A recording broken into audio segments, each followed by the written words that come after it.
I just read in Romans 1:28 that when we resist God, when we turn away from God, that God gives us over to our foolish thinking.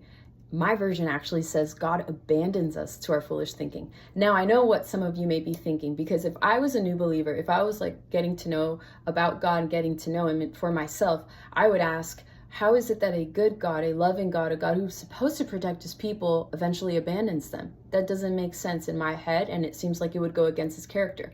Well, we're about to read in Romans 1:28 through 31 what exactly this means. What is the context? So let's read.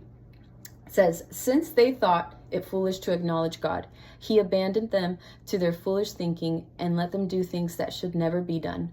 Their lives became full of every kind of wickedness, sin, greed, hate, envy, murder, quarreling, deception, malicious behavior, and gossip. They are backstabbers, haters of God, insolent, proud, and boastful. They invent new ways of sinning, and they disobey their parents. They refuse to understand, break their promises, are heartless, and have no mercy. They know God's justice requires that those who do these things deserve to die, yet they do them anyway. Worse yet, they encourage others to do them too. So back to that question, how is it that a loving God, a God who's supposed to protect His people, would eventually abandon them to their foolish thinking? Well, the people themselves decided to do so. They decided to take this path because they knew better, and because of that, they cannot receive direction from God. They cannot resist sin, which is basically killing them.